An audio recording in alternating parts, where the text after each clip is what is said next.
நீட்ல ரொம்ப important chapter வந்து பார்த்தோம்னா எலக்ட்ரோஸ்டாட்டிக், தமிழ்ல நிலைமின்னியல் அப்படின்னு சொல்லுவோம். ஸ்டேட் போர்ட் புக்ல தான் அது எலக்ட்ரோஸ்டாட்டிக்ஸ்னு ஒரே சாப்டர் நிலைமின்னியல் அப்படின்னு. அது என்சிஆர்டி புக்ல வந்து பார்த்தோம்னா அந்த சாப்டர் ரெண்டா கிளாசிஃபை பண்ணிருக்காங்க. ஒன்னு எலக்ட்ரிக் சார்ஜஸ் அண்ட் ஃபீல்ட், இன்னொன்னு எலக்ட்ரோஸ்டாட்டிக் பொட்டன்ஷியல் அண்ட் கெப்பாசிட்டன்ஸ் அப்படின்னு ரெண்டு சாப்டரா அது இருக்கும். எலக்ட்ரிக் சார்ஜஸ் அண்ட் ஃபீல்ட் அப்படிங்கிற இந்த சாப்டர் வந்து பார்த்தோம்னா ஒன் ஷாட் வீடியோவா உங்களுக்கு அப்லோட் பண்ணிருக்கோம் பாருங்க. இப்ப எலக்ட்ரோஸ்டாட்டிக் பொட்டன்ஷியல் அண்ட் கெப்பாசிட்டன்ஸ் இதுல வந்து பார்த்தோம்னா நம்ம சிம்பிளிஃபிகேஷனுக்காக என்ன பண்ணிக்கணும்னா எலக்ட்ரோஸ்டாட்டிக் பொட்டன்ஷியல் தனியாகவும் அதே மாதிரி கெப்பாசிட்டன்ஸ் அப்படிங்கிறது ரெண்டு மைண்ட் மேப்பா நான் உங்களுக்கு கிளாசிஃபை பண்ணி கொடுத்துருக்கேன்.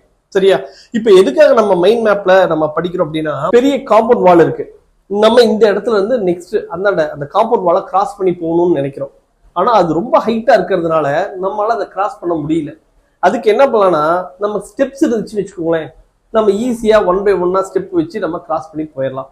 அந்த மாதிரி ஒரு பெரிய காம்பவுண்ட் வால் மாதிரி தான் நம்ம பிசிக்ஸ்ல ஒவ்வொரு சாப்டர் இருக்கு. அது எப்படி சார் நம்மளால படிக்கிறது அப்படின்ட்டு உங்களுக்கு ரொம்ப டிஃபிகல்டிஸ் இருக்கு. சரியா? அதுக்காக தான் நான் என்ன பண்ணிருக்கேன்னா உங்களுக்கு மைண்ட் மேப். இப்போ மைண்ட் மேப் வந்து பாருங்க, ரொம்ப சிம்பிளா இது ஒரு சாப்டர்ல ஒரு 50% ஆஃப் த சாப்டர், இது கம்ப்ளீட் சாப்டர் கிடையாது, ஒரு 50% ஆஃப் த சாப்டர். அந்த சாப்டர் வந்து பாருங்க, நான் உங்களுக்கு 5 கான்செப்டா பிரிச்சு வச்சுட்டேன். சரியா? டோட்டலா பார்க்கும்போது உங்களுக்கு ரொம்ப அதிகமா இருக்கிற மாதிரி இருக்கும். எதை படிக்கிறது எதை விடுறது அப்படிங்கிற மாதிரி உங்களுக்கு டிஃபிகல்டிஸ் இருக்கும். அதை சிம்பிளிஃபை பண்ணி என்ன பண்ணியாச்சுன்னா 5 ஸ்டெப்பா பிரிச்சு கொடுத்துட்டேன். அப்ப இந்த இதுல பாத்தீங்கன்னா 5 கான்செப்ட் தான். இந்த 5 கான்செப்ட் பாத்தீங்கன்னா இந்த சாப்டர் முடியுது. அதாவது 50% எலக்ட்ரோஸ்டாட்டிக்ஸ் அப்படிங்கிறது. அதுல வந்து பார்த்தோம்னா எலக்ட்ரிக் பொட்டன்ஷியல் அப்படிங்கிற கான்செப்ட் இவ்வளவுதான். சரியா? இப்ப எலக்ட்ரிக் பொட்டன்ஷியல்ல ஒரு 5 ஐடியா தெரிஞ்சுன்னா இந்த சாப்டர் முடிஞ்சிடும். சரியா? அதுக்கு அடுத்தது கெப்பாசிட்டன்ஸ் தனியா இன்னொரு வீடியோ பார்க்கலாம். ஓகே, அப்ப பிசிக்ஸ்ல நம்ம ரொம்ப பெரிய சாப்டரா இருக்கு, அதை நம்மளால அப்ரோச் பண்ண முடியல அப்படிங்கிறப்ப வந்து என்ன, அதை எப்படி ஈஸியா அப்ரோச் பண்ணணும்னா இந்த மாதிரி சின்ன சின்ன கான்செப்டா நீங்க பிரிச்சுக்கணும். சரி, சின்ன கான்செப்டா பிரிச்சுட்டு ஒரு 5 கான்செப்ட் இருக்கு, உங்களால ஒரு கான்செப்ட் தான் இன்னைக்கு படிக்க முடியுமா, அதை மட்டும் படிக்க போதும். அப்ப 5 நாளையில என்ன ஆயிடுது, ஒரு கம்ப்ளீட் சாப்டர் முடிச்சிடலாம். ஆனா ஒரு பெரிய சாப்டர் இருக்கு, நம்ம எப்படா படிக்கிறதுன்ட்டு நீங்க அதை டச் பண்ணாமலே இருக்கீங்கன்னா மாசக்கணக்கானாலும் அந்த சாப்டர் நம்மளால கவர் பண்ண முடியாது. சரியா? அப்ப எதையுமே வந்து என்னன்னா கொஞ்சம் கொஞ்சமா ஒரு பெரிய டாஸ்க் இருக்கு, அதை சின்ன சின்ன டாஸ்கா பிரிச்சு வச்சுட்டீங்கன்னா உங்களால ஈஸியா வந்து அதை படிக்க முடியும். சரியா? இப்ப நம்ம என்ன பண்றோம்னா இந்த எலக்ட்ரிக் பொட்டன்ஷியல் அப்படிங்கிற இந்த கான்செப்ட். சரியா? நான் வந்து என்ன second chapter electrostatic potential and capacitance சொன்னேன். அதுல எலக்ட்ரோஸ்டாட்டிக் பொட்டன்ஷியல் அப்படிங்கிற இந்த கான்செப்டை மட்டும் நம்ம பாக்குறோம். இதை வந்து எப்படி பிரிக்கலாம்னா பொட்டன்ஷியல் டிஃபரன்ஸ், மின்னழுத்த வேறுபாடுங்கிற ஒரு கான்செப்ட், எலக்ட்ரிக் பொட்டன்ஷியல் அப்படிங்கிறது ரெண்டாவது கான்செப்ட், மூணாவது எலக்ட்ரிக் ஃபீல்டுக்கு எலக்ட்ரிக் பொட்டன்ஷியலுக்கு என்ன ரிலேஷன் இருக்கு, அதுக்கு அடுத்து ஈக்விபொட்டன்ஷியல் சர்ஃபேஸ்னா என்ன, எலக்ட்ரிக் பொட்டன்ஷியல் எனர்ஜி அப்படின்னா என்னன்னு பார்த்தோம்னா இதுதான் வந்து எலக்ட்ரோஸ்டாட்டிக் பொட்டன்ஷியல் அப்படிங்கிறது. ஓகே, இந்த கான்செப்ட். சரியா? அப்ப பாருங்க, எலக்ட்ரோஸ்டாட்டிக்ஸ் வந்து என்ன பண்ணுவோம், எலக்ட்ரிக் சார்ஜஸ் அண்ட் ஃபீல்டுன்னு ரெண்டா அது ஒரு கான்செப்ட் ஆகும். Electrostatic potential and capacitance 2 chapter ஆகும், என்சிஆர்டி புக்ல இருக்கு. அதுல செகண்ட் சாப்டர் வந்து அதை நான் 50 பிரிச்சிருக்கேன். அந்த 50 பிரிச்சதுல வந்து ஒரு 5 கான்செப்ட் தனியா எழுதியிருக்கேன். சரியா? இந்த கான்செப்ட் பாருங்க, 1 by 1 ஒவ்வொரு வீடியோல ஒவ்வொரு கான்செப்ட் நம்ம பார்க்கலாம். இப்ப ஃபர்ஸ்ட் நம்ம பார்க்க போறது வந்து பொட்டன்ஷியல் டிஃபரன்ஸ் அப்படின்னா என்ன, தமிழ்ல சொல்லணும்னா மின்னழுத்த வேறுபாடு. சரியா?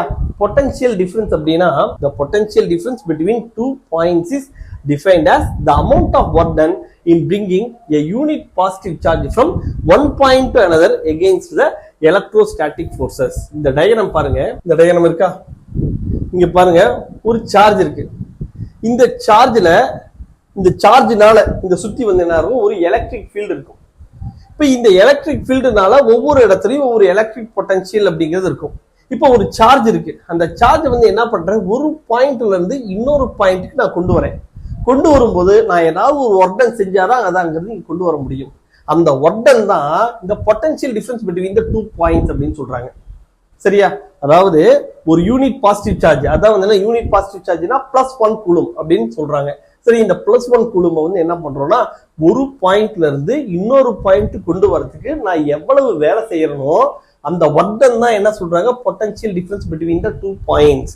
இப்போ பாருங்க டெஃபினிஷன் பாருங்க, the potential difference between the 2 points is defined as the amount of work done in bringing a unit positive charge from one point to another against the electrostatic forces. இங்க யூனிட் பாசிட்டிவ் சார்ஜ்னா என்ன, ஒரு unit charge, அதாவது +1 கூலுங்கிறது தான் unit positive charge. அப்போ potential difference எப்படி எழுதலாம், potential difference is equal to work done divide by charge. Work done பாருங்க, இப்ப ஏல இருந்து பிங்கிற பாயிண்ட்டுக்கு வந்து நம்ம சார்ஜ் கொண்டு வரோம். இப்ப VAB is equal to VB minus VA. Potential difference between the 2 points VAB is equal to என்ன சொல்லலாம், VB minus VA equal to work done to bring the charge from B to A. சரியா, work done to bring the charge Q from B to A ன்னு சொல்லலாம். அப்ப potential difference is a scalar quantity. இது வந்து என்னன்னா magnitude மட்டும் தான் இருக்கு, இதுக்கு டைரக்ஷன் கிடையாது. அதனால இது என்ன சொல்லலாம், ஸ்கேலார் குவான்டிட்டின்னு சொல்லலாம். சரியா, தமிழ்ல இதே சொல்லணும்னா மின்னழுத்த வேறுபாடு. பொட்டன்ஷியல் டிஃபரன்ஸ்னா என்ன, மின்னழுத்த வேறுபாடு. ஒரு புள்ளியில் இருந்து மற்றொரு புள்ளிக்கு ஒரு ஓரளவு நேர் மின்னூட்டம் கொண்ட மின்துகள் ஒன்றை எடுத்து வர புறவிசையினால் செய்யப்படும் வேலை என்று மின்னழுத்த வேறுபாடு வரையறுக்கப்படுகிறது. சரியா, அதாவது யூனிட் பாசிட்டிவ் சார்ஜ் அப்படிங்கிறது என்ன சொல்றாங்க, ஓரளவு நேர் மின்னூட்டம். அதை வந்து என்ன, ஒரு புள்ளியிலிருந்து இன்னொரு புள்ளி கொண்டு வரதுக்கு நம்ம எவ்வளவு வேலை செய்யறோமோ அந்த வேலை தான் அந்த இரு புள்ளிகளுக்கு இடைப்பட்ட மின்னழுத்த வேறுபாடுன்னு சொல்றாங்க. இப்ப மின்னழுத்த வேறுபாடுன்னு சொல்லணும், இங்க மின்னழுத்தம் இருக்கு. மின்னழுத்த வேறுபாடு ஈக்குவல் டு செய்யப்பட்ட வேலை டிவைட் பை மின்னூட்டம். அப்ப VAB is equal to என்ன சொல்லலாம், VB minus VA equal to WAB divided by Q ன்னு சொல்லலாம். மின்னழுத்த வேறுபாடு என்பது ஒரு ஸ்கேலர் அளவு, ஸ்கேலர் குவான்டிட்டி. சரியா, இப்ப பொட்டன்ஷியல் டிஃபரன்ஸ் மின்னழுத்த வேறுபாடு அப்படின்னா என்னன்னு உங்களுக்கு சொல்லிட்டேன். இதுக்கு யூனிட் எதை வச்சு நம்ம இதை மெஷர் பண்றோம். சரி, இதுக்கான யூனிட் என்ன அப்படிங்கறத நம்ம பார்க்கணும். பாருங்க, இதுக்கான யூனிட் வந்து என்னன்னா SI unit of potential difference வந்து பாருங்க வோல்ட். இது எப்படி வோல்ட் அப்படிங்கறத டிஃபைன் பண்ணலாம் அப்படின்னா, ஒரு பாயிண்ட்ல இருந்து இன்னொரு பாயிண்ட்டுக்கு ஒரு யூனிட் சார்ஜை கொண்டு வரதுக்கு செய்யற ஒர்டன் சொன்னோம்ல, அந்த ஒர்டன் தான் வந்து பொட்டன்ஷியல் டிஃபரன்ஸ் சொல்றேன். அந்த ஒர்டன் வந்து 1 ஜூலா இருந்துச்சுன்னா அந்த potential difference between the 2 points is said to be 1 volt. பாருங்க, the potential difference between the 2 points in an electric field is said to be 1 volt if 1 joule of work has to be done in moving a unit positive charge of 1 coulomb from one point to the other against the electrostatic forces. அதாவது 1 volt அப்படின்னா என்ன சொல்லலாம், 1 joule per coulomb சொல்லலாம், இல்லாட்டி 1 newton meter per coulomb அப்படின்னு சொல்லலாம். அதாவது ஒரு பாயிண்ட்ல இருந்து இன்னொரு பாயிண்ட்டுக்கு ஒரு யூனிட் பாசிட்டிவ் சார்ஜ், அதாவது ஒரு 1 coulomb பாசிட்டிவ் சார்ஜ் கொண்டு வரதுக்கு நம்ம செய்யற ஒர்டன் வந்து 1 ஜூலா இருக்கு அப்படின்னா potential difference between the 2 points is said to be 1 volt.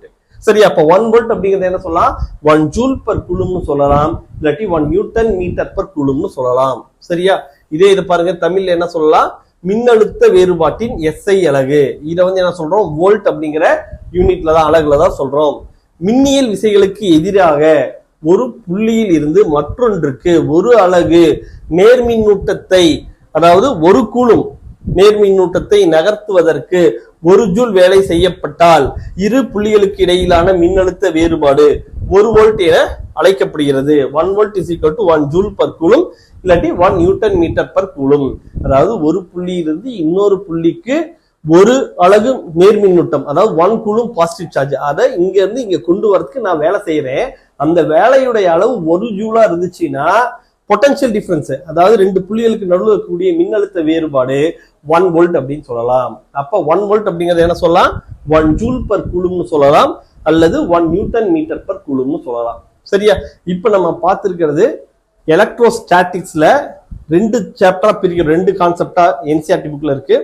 Electrostatics வந்து என்ன, first concept electric charges and field, ரெண்டாவது எலக்ட்ரோஸ்டாட்டிக் பொட்டன்ஷியல் அண்ட் கெப்பாசிட்டன்ஸ்.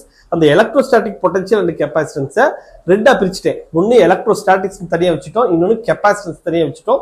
இந்த எலக்ட்ரோஸ்டாட்டிக்ஸ்ல வந்து பாருங்க, எலக்ட்ரோஸ்டாட்டிக் பொட்டன்ஷியல், இந்த electrostatic potential first potential difference அப்படின்னா என்னங்கறத டிஃபைன் பண்ணி அதுக்கான SI யூனிட் என்ன அப்படிங்கறத இப்ப நம்ம பார்த்திருக்கோம். சரியா, நெக்ஸ்ட் வந்து எலக்ட்ரிக் பொட்டன்ஷியல் என்னங்கறத நெக்ஸ்ட் வீடியோல பார்க்கலாம்.